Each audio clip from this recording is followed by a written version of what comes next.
Hi everyone, in this short video I'm going to show you how to cast a basic chart in the Janus program. In a previous video I showed you how to create all of the settings so that you get the chart to look how you want it to look.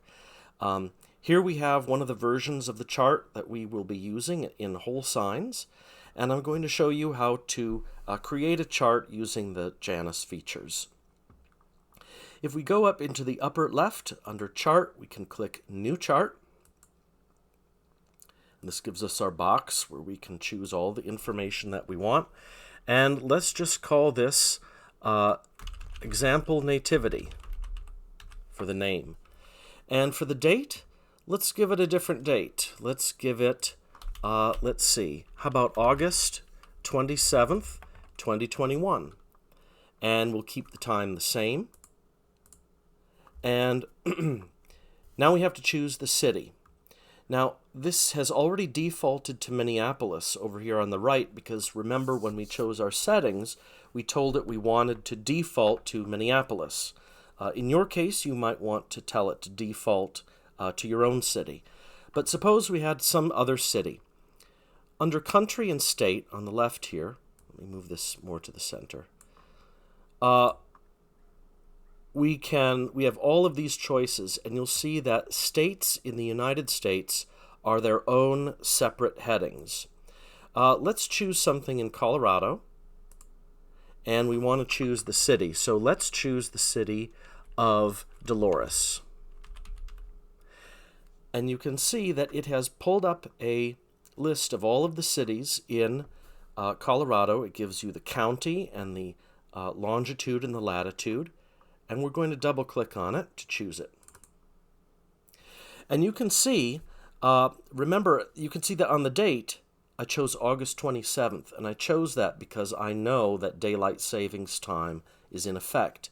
And you can see that the computer automatically knows that it is daylight time, mountain time with daylight savings. So it's already programmed to give you the correct daylight savings.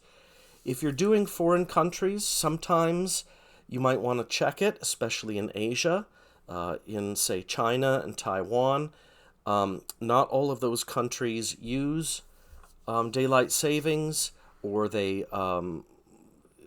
unusual features, so you just want to be sure about that. You can also manually input here your own city and add that city to the atlas if it's something that doesn't already exist.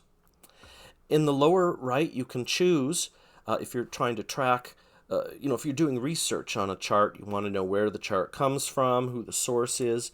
It allows you to choose the Rodden rating. How exact is the time? Is it a questionable time? Is it very accurate? And you can also choose how accurate you think it is. For example, maybe you think it's accurate within 5 minutes, or maybe 1 hour, or maybe unknown. And that is something that you can choose in your settings to pop up if that's something you want to keep track of.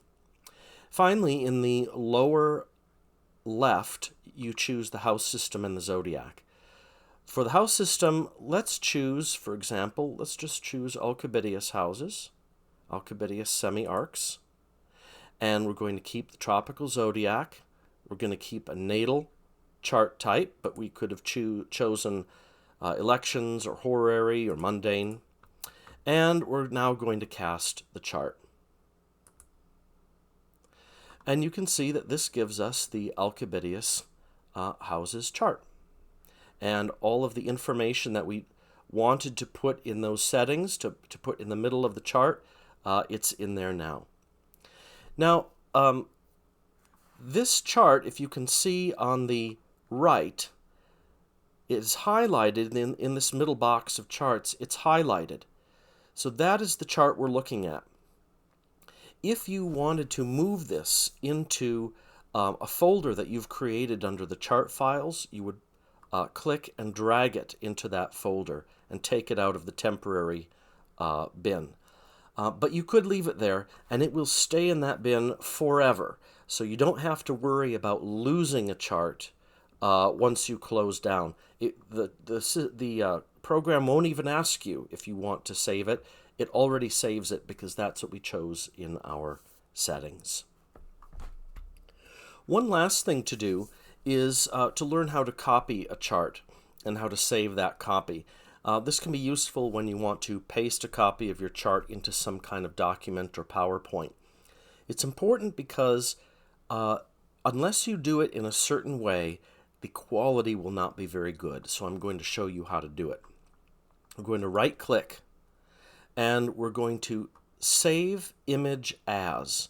We need to save it in a high-quality format and put it in a folder, and then we can treat it just like any other image that we paste into a PowerPoint or a Word document or something else. So we're going to choose Save Image As. And this allows us to make some choices. We can choose to save it with color, with shading, just like we did before, but I'm going to take that out. Again, background, you could save it that way, but I want to keep it white. I do it that way in part because I paste these into my books, and there's no use in having a color background to a chart if I'm not going to have it in there.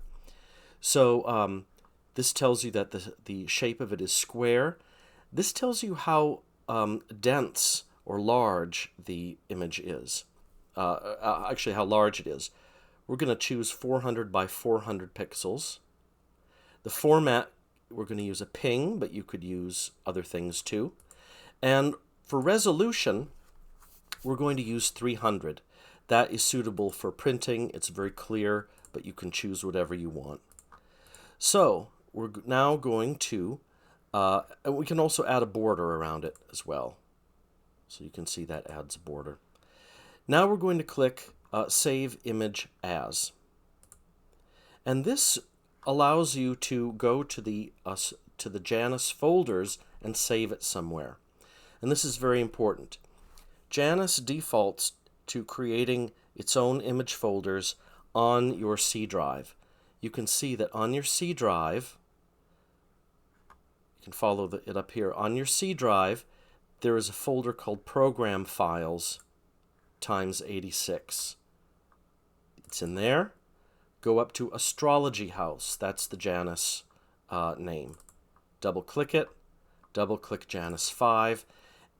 And then double-click under Images. I know it's complicated, but I like to keep everything in that place. You don't have to save your images there.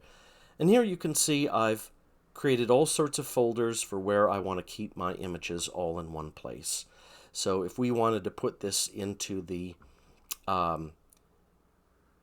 course charts, we would double-click that, and it would put it in there, and we would save it there.